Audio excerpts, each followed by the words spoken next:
Halo, selamat datang. Pada hari ini kita akan bahas mengenai geopolitik Asia berdasarkan paper yang ditulis oleh kelompok 4 berjudul Surrounded by Two Giants, How the US and China Play Their Roles in Southeast Asian Geopolitics. Di sini ada Alzira, Aldo, Brian, Andrew, Samuel, dan saya, Kayaka, dari kelas LA66. Nah, dalam video kali ini, masing-masing dari anggota kelompok kami akan menjelaskan mengenai isi paper yang sudah Kayaka sebutkan sebelumnya. Nah, mungkin sebelum kita ngobrol-ngobrol lebih dalam terkait dengan topik ini, untuk Aldo bisa gak sih dijelasin ke kita mengenai penjelasan atau pengenalan tentang topik ini? Bisa banget Acil lah. Jadi secara singkat, tulisan ini akan mendiskusikan bagaimana kompetisi Amerika Serikat dan China di kawasan Indo-Asia Pasifik dan pengaruhnya terhadap negara-negara ASEAN dalam merespon dinamika kekuatan di kawasan Asia Tenggara. Baik, terima kasih Aldo untuk introductory paper ini. Selanjutnya untuk literatur review akan dibuka oleh US-China Rivalry in Southeast Asia, Power Shift or Competitive Coexistence yang ditulis oleh David Shambaugh yang akan dijelaskan oleh Brian. Silahkan Brian. Oke, thank you Kayaka. Jadi untuk debate yang dibahas dalam artikel jurnal karya Shambaugh, yang pertama itu adalah pendekatan yang digunakan oleh AS kepada ASEAN yang terdiri dari 3 instrumen. Instrumen pertama adalah diplomasi, instrumen kedua adalah bantuan kemanusiaan dan militer, dan instrumen terakhir adalah bisnis komersial. Lalu yang kedua adalah pendekatan yang digunakan oleh Tiongkok pada ASEAN yang terdiri atas 4 instrumen. Instrumen pertama adalah diplomatik, instrumen kedua adalah kultural, instrumen ketiga adalah keamanan, dan instrumen terakhir adalah ekonomi. Sekian, thank you. Oke, terima kasih Brian. Nah, mungkin kita move ke pembicara selanjutnya, itu terkait dengan bukunya International Relations in Southeast Asia, The Struggle for Autonomy by Donald Weatherby. Mungkin Samuel bisa menjelaskan tentang buku ini? Baik, terima kasih Atsila. Dalam buku ini, Weatherby itu menjelaskan bagaimana Amerika Serikat dan Cina itu lomba-lomba untuk melakukan pendekatan kepada ASEAN dengan cara mereka masing-masing dengan tujuan yang berbeda. Nah, untuk Amerika Serikat, di mana mereka itu untuk menetapkan image yang baik berbasis pada 3 pilar utama, yaitu ada pertumbuhan ekonomi, ada demokrasi politik, dan juga ada keamanan. Kemudian dengan Cina, dengan gambaran untuk menciptakan image mereka yang kuat, mereka itu melakukan 3 instrumen mereka sendiri, yang itu ekonomi, politik, dan pertahanan. Kedua ini melakukan pendekatan yang dimana mereka mencoba untuk meningkatkan lebih tinggi siapa yang lebih baik dari yang lainnya. Sekian, terima kasih.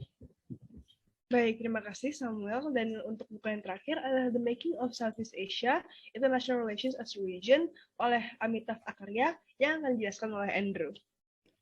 Ya, terima kasih Kayaka. Untuk di bukunya Amitav Acharya sendiri, ada 2 bidang yang difokuskan, yaitu bidang ekonomi dan bidang keamanan. Nah, untuk AS sendiri dalam bidang keamanannya dilihat sebagai penjamin keamanan di wilayah Asia Tenggara. Dan dari segi ekonominya, dilihat sebagai partner dalam kerjasama di bidang regional. Nah, kemudian untuk Tiongkok sendiri, Tiongkok ini lebih dianggap sebagai ancaman dari segi keamanannya. Untuk ekonominya sendiri, Acharya ini berargumen bahwa pendekatannya Tiongkok bisa menjadi partner juga dan juga menjadi ancaman terhadap negara-negara ASEAN. Itu saja, terima kasih. Oke, berarti kita sudah cover untuk introduction dan literatur review dari paper ini. Sekarang waktunya adalah untuk analisis. Untuk 2 sub discussion pertama, dipersilahkan waktunya Atsilah. Terima kasih Kayaka. Jadi untuk 2 yang pertama adalah how does the United States present itself in Southeast Asia, dan yang kedua itu how China present itself in Asia. Kenapa sih ini berdua itu penting? Karena untuk melihat bagaimana sih apa tujuan mereka dan bagaimana mereka mencapai itu, dan juga apa sih tujuan dari good relation yang mereka bangun. Misalnya seperti yang tadi literatur review yang udah dijelaskan sebelumnya, kalau mereka punya masing-masing cara untuk present itself dirinya mereka ke Southeast Asia.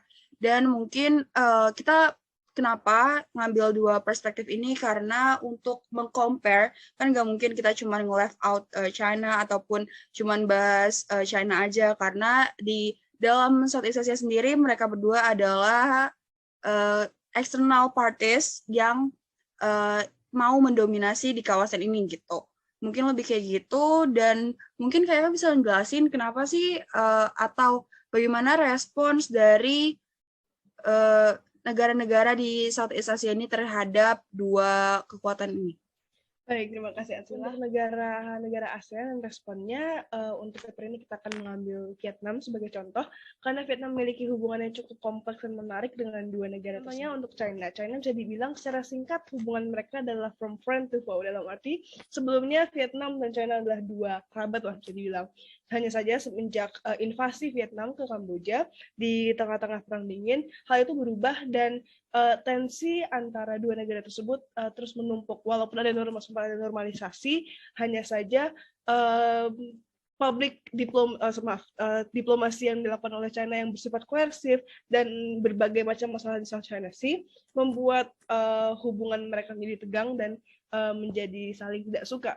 Untuk US itu kebalikannya dari China, yang sebelumnya adalah lawan, terutama dalam perang Vietnam, di perang Dingin juga, sekarang menjadi teman karena sekarang karena sekarang Vietnam adalah salah satu key strategic partners Amerika Serikat di Asia Tenggara. Sekian untuk analisis. Sekarang untuk Andrew dipersilahkan untuk bagian conclusion-nya. Oke, thank you Kak. Nah, mungkin untuk menyimpulkan aja nih, kita pertama ngelihat dari literatur review-nya kalau AS dan Tiongkok ini berusaha untuk menjadi kekuatan yang berpengaruh di wilayah Asia Tenggara, terutama di bidang ekonomi dan keamanan. Nah, dari literatur review ini juga tercerminkan dalam penemuan kita, yang dimana AS dan Tiongkok ini juga berusaha untuk mempengaruhi wilayah Asia Tenggara. Nah, kemudian dinamika AS dan Tiongkok ini juga mendapat respon yang bervariasi dari negara-negara ASEAN.